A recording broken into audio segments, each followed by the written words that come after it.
project in order, and they are very satisfied with the process and information that came back, and they feel like it's going to be very beneficial to them. I chose Sweetwater and Levelland to show you because I think there's some parallels there. Levelland is fairly close to Abilene, or Lubbock, and Sweetwater is very close to Abilene. So you've got a lot of situations similar to ours where people may live in Lubbock and drive up here and work here. So I think there are some similarities that I think will help us. The strategic housing analysis and plan, there's some bullet points there that come out of this full report that will get obstacles to residential development, realistic opportunities for housing growth, single family, multifamily, senior affordable, or workforce, what type of housing. Evaluate our current housing stock, the age, the style, condition, and neighborhoods. Availability for land and utility accessibility is very important. The types of homes in terms of price, the possibilities for replacing outdated housing, supply and quality of local developers and builders and materials. In addition to the full-page report, it includes a executive summary. That executive summary will help us it'll kind of guide us in terms of how to use this report. It's going to be a door opener for builders and developers because local infrastructure as well. That study is not cheap. It's going to cost $30,000. The EDC Executive Committee has asked me to present this to the City Council and ask them for reimbursement of half of what the total cost of this project will be. I'll be going before them on Tuesday night to ask for that support. Whew, I went over my 5 minutes. I'll entertain any questions that y'all might have. Anybody got questions for Mike? Mike, thank you for being here. You bet. Appreciate the job you do, and hopefully 2021 is going to be better. Well, I think so, but oddly enough, looking back even on 2020, it's amazing what we've been able to do. It's not been in some respects, I look at 2020 and go, it's been a lost year, but when you sit down and put pen to paper and look at what all we've done, it's not as bad as you might think. Yes, sir. But y'all are a big part of that. Thank you for what you do. Thank you for what you do, Mike. All right. I'll take my books. Okay. Get out of there. You can keep those if you want. I will. I'll give them to Kenzie and Mario. Sounds good. Thank you, Jimmy. Thank you, Mike. I'll see y'all later. All right. I don't need to be here Monday. No, sir. Good. All right. Thank you so much. All right, our next item on the agenda is Andy Hart, and he is going to give us an overview of the AgriLife Extension Service at. All right, I'm going to let Lane Reed go first. He's got to go harvest the trowel in a minute. So. Okay. Yeah. Well, appreciate y'all working with us and putting up with us another year, being the IPM agent. Of course, I guess luckily we don't take anything out of the budget except you guys house us really well. We appreciate that. I've been working a lot with other IPM agents. The new ones been hired in Millshoe and Florida and those areas, and back rooms of their offices. I say we're pretty well set up with our lab and the scouting and storage and all sorts of things there. So it's really nice. I've got just a few handouts. So usually I'm finishing up my annual survey online. And yesterday we just pulled off some quick results. Of course, a short overview of our IPM program. If you guys don't remember, 40% of my job responsibilities are scouting and taking notes on what's happening in the pest for our ag producers right now and getting that information out. Another 40% is rubber meets the road ag research right here. Developing and working on things for our growers right here. I've got a 10% urban appointment, and we work a little bit with 4-H as well, mostly entomology teams, which I can say, Andy, we have a new 4-H program this year for entomology.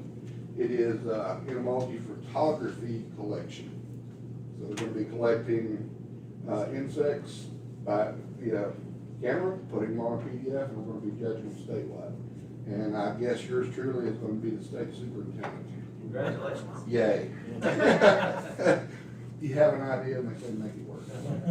That's a response to the COVID stuff that started, but anyway. So here are a quick survey, looking at how we did this year. You can see how many ag producers or percentage in ag industry, crop consultants, all those folks who work really real carefully, ag retails and landlord.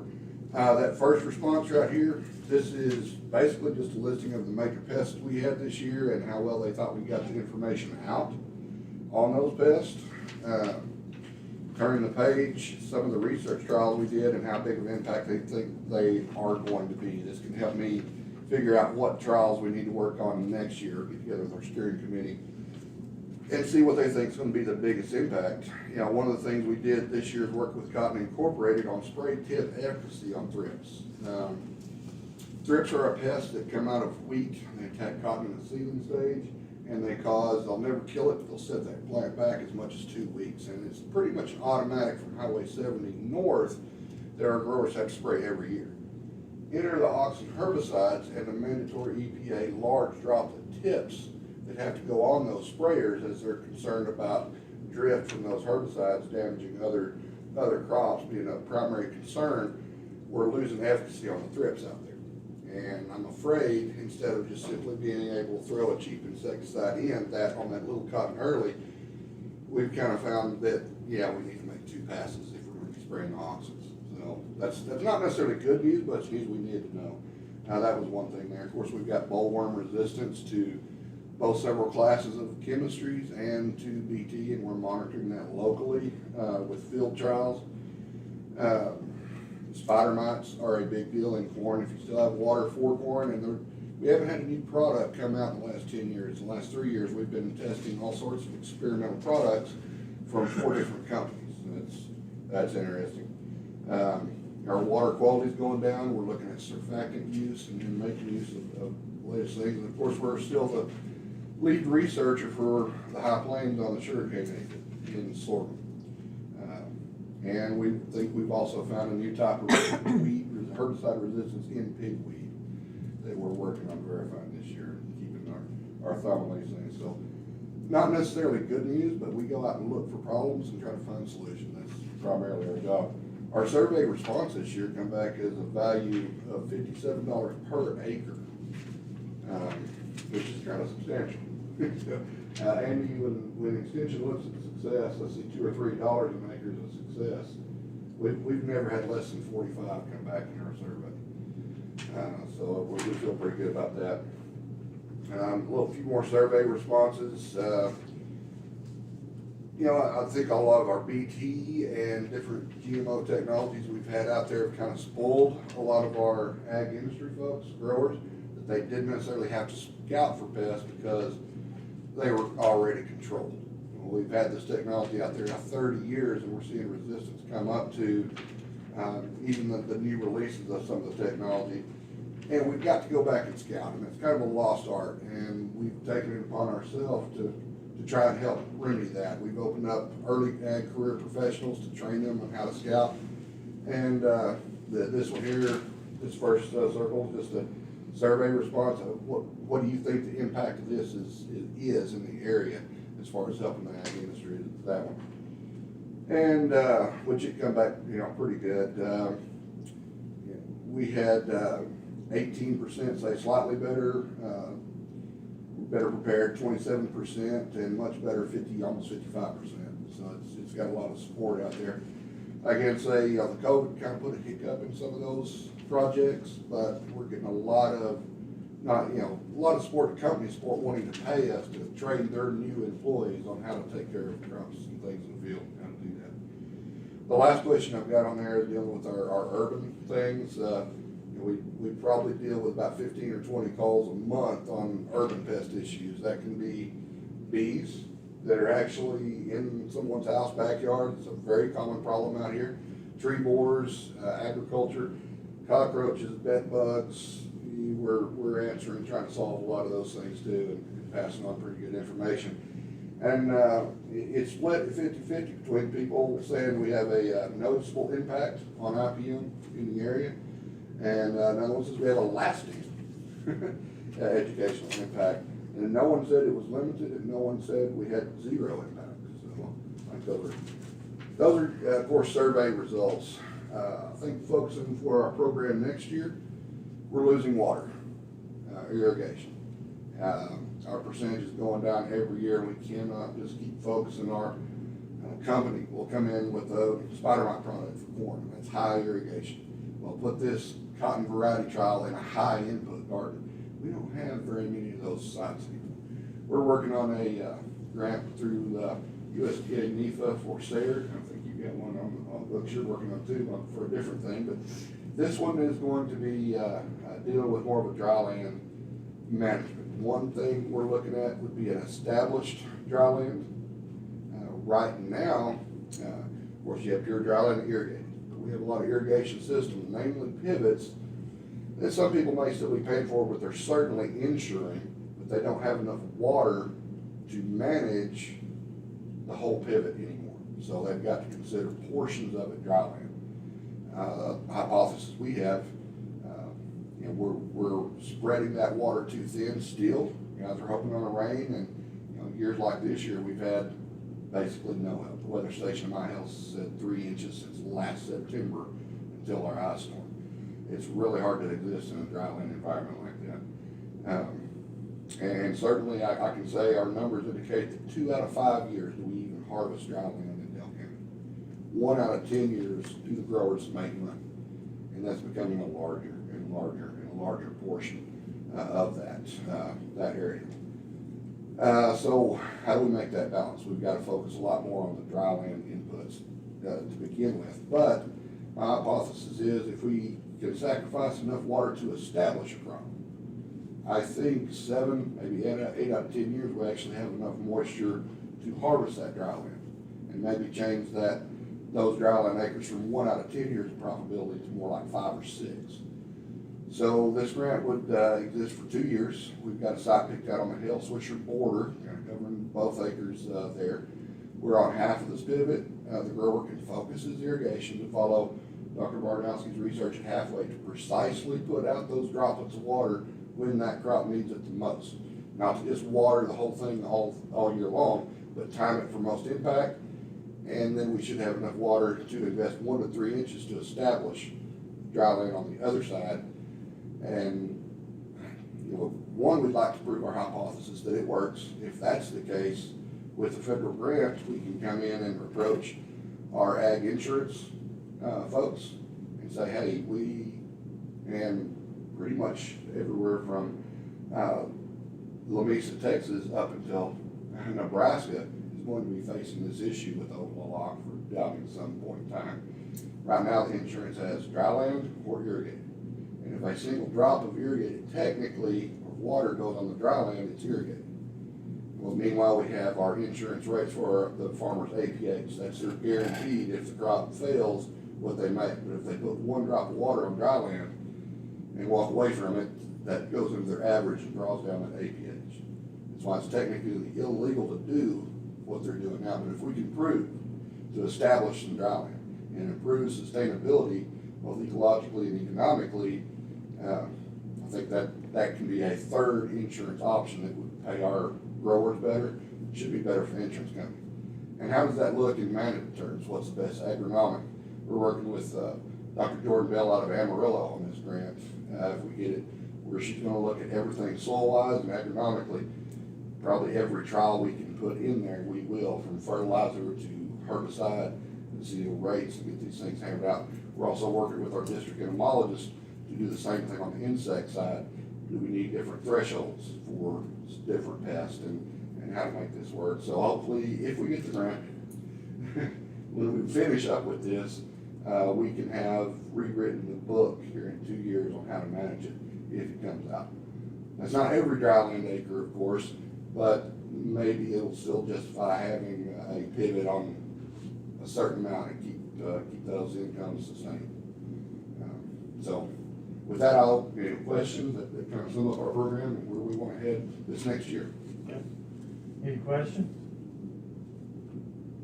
Sounds like you got a lot going on. I guess it feels like it. We thank you for the support, and we really do like our facility.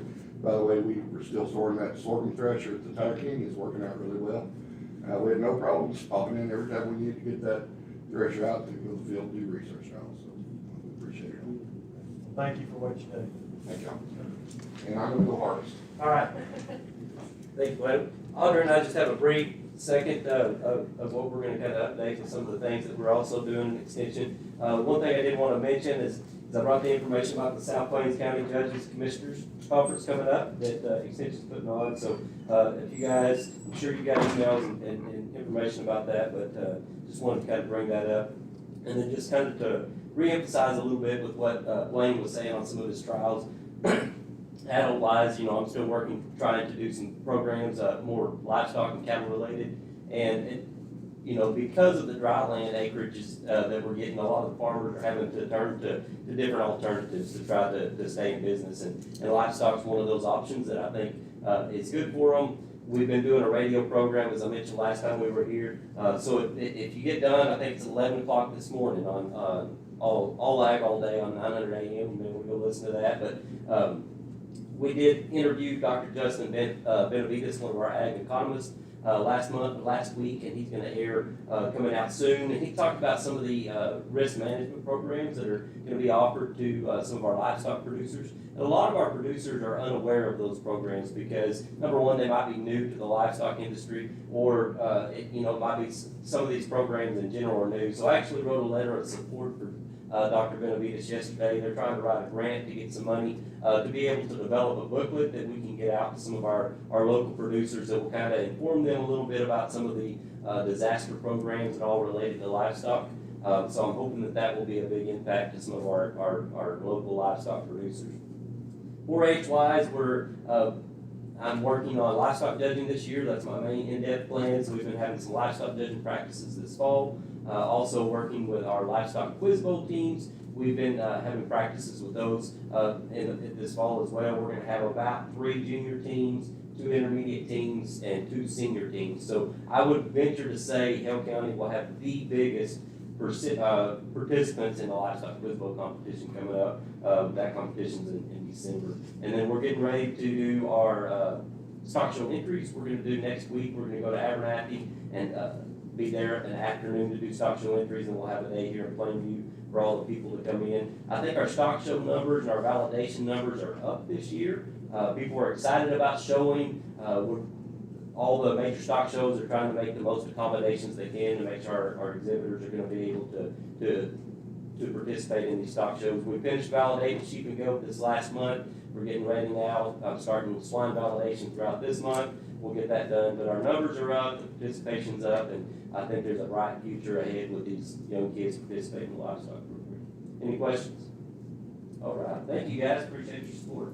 Thanks, Andy. I'll keep mine short and sweet. Like he said, doing livestock quiz bowl. He was coaching, I think, 5 teams, and I'm coaching 2 teams. We kind of split it between Abernathy and Plainview to kind of help take the load. We also have a horse quiz bowl team, an intermediate team, and we have a parent or 2 parents who are helping coach that. We're getting ready to do district or county fashion show the 16th, and we'll have county roundup, which is public speaking, educational presentation, and show the fun in December. And we are doing those in person, taking care of all the agri-life precautions that we have to have and everything.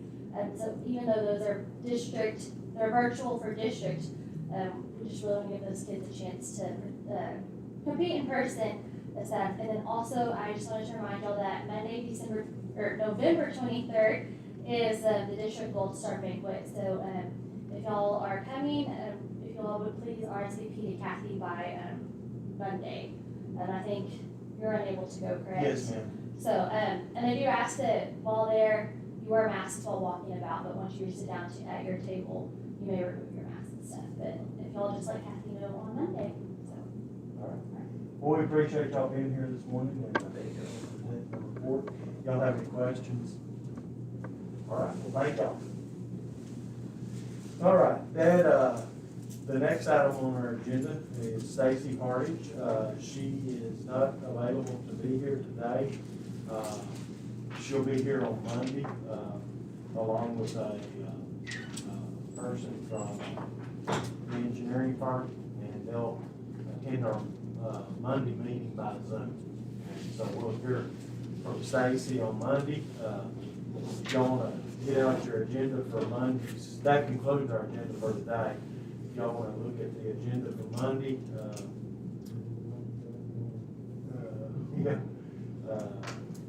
I added on, an item that we'll talk about on Monday. Jim Tyree, was hoping to be here this morning. You have, a letter from Jim, regarding, our economic development, situation that we'll address on Monday. So if y'all would look over his letter and be ready to hopefully hear from Jim on Monday on that, but we're not sure if he'll be here or not. Of course, we'll vote on Mike's and report, also Andy's report. Like I said, we'll hear from Stacy, and there comes Jim. So, and then our precinct 1, Cheryl, what do you have? Well, I didn't know about it, taking on the ground, working with the golf promotion, and really noticed something when we had the ice storm, when it all started melting off. I was looking up the backside of the building, and the drain spout was broken off from the top of the building. And I called Kenny, he's been kind of really overseeing all of that. So we looked at it, the ground went, it was broken off, the very top part coming out of the building was just hanging on. So we called Shackelford, and they went over and looked at it, and it was hanging on by a thread. Something got in it, knocked somebody in the head, so Shackelford was giving us a bid of $2,850 to rebuild that drain pipe from the top of the adult probation office down into the alley where the drain water came off of it, which the way it is now, it's causing another problem with that water running off the building like that, on that stucco. It's getting in those cracks in that stucco and running down into the backside of the adult probation office, so that'll be another thing we'll have to address at a little later date. But right now, we're just gonna get the drain pipe fixed on the back of the building. Okay. And then your other item? The other item is out in the Edwin edition. We have had some people move in with a bunch of semi-trucks on one of the vacant lots. The people that live out there are not happy, but the biggest main concern with what I've got is those roads are not built for semi-truck traffic. And they're tearing up the roads out there, so what I wanna do, and I talked to Jim about it, I wanna put it to a public hearing of no truck traffic in the Evelyn edition from County Road R east to Evelyn Drive, except for delivery trucks when people have a new refrigerator or something delivered. I just don't want continual truck traffic on those roads. Okay. That's what it is. Okay, so we'll have those additional items, and then Jim, I had just got through telling them that you were gonna try to be here, and so if, we all have your correspondence that you gave us, so if you would just tell us what you want us to know. And I apologize, I literally only have about 2 minutes to do this, I'm gonna be back in court, so. I gave you all a copy of the proposed economic development grant agreement with Sutherland's for the old Kmart building. It's basically, as far as the general terms and general structure, it's basically like the ones we've done in the past, like with Oxy, and I think there's been at least one more that we've done as far as kind of the monitoring and the requirements. They accepted y'all's second counter proposal for the 85, 70, and on down to 50 over the 7 years. They are required to either, they've got to give us a report each year, and they're required to have the equivalent of 15 full-time employees. It might be, 2 part-time employees whose hours add up to a full-time employee over the year. And if they don't do that, then it reduces the grant amount. The grant amount is reduced proportionately by that percentage. So it's based on a rebate of their sales tax. And it actually, rather than occurring like, every January or like like you might think. What we've done is, we'll go from the each anniversary from the date, either of when they get their certificate of occupancy, or the date that they open to the public, whichever's later. And so each anniversary will be when we look at what they paid in sales tax and then make that rebate. And there's a $225,000 limit, so, you know, if we get to year 5 or 6 and they've done really great and we've rebated that much, then that's the end of it. Okay. So that's the Reader's Digest version. I'd be happy if you have any questions you think of. I apologize for the quickness. I'd be happy to answer those. I'll actually be out of court done after we get back up there in about maybe 15, 20 minutes, but, and then I have hearings, probably literally all morning long on Monday, so I won't be able to be here in court then, but I would be happy to answer any questions you think of. Okay. Call me on my cell phone or whatever this weekend even, so. We'll let you get back to your hearings, and I would suggest if you have any concerns after looking at this or any questions, you might just contact Jim, either by phone or go up and visit with him this afternoon and see where we can go. And one other thing I will say, that this is in no way tied to the city's deal with them, except that it does, I think we have consistent requirements and obligations, so there's not, you know, any conflict, what they're supposed to do with them versus us or anything like that, so. Thank you all very much. And this is a rebate on the sales tax and Yes. not property Not property tax. tax, so pay. They'll pay the property tax. Okay. From the get-go. All right, well, thank you, Jim. Yeah, thank y'all. All right. And then that will conclude our agenda for Monday. And so, if there's nothing else from anyone, then we'll stand adjourned this morning.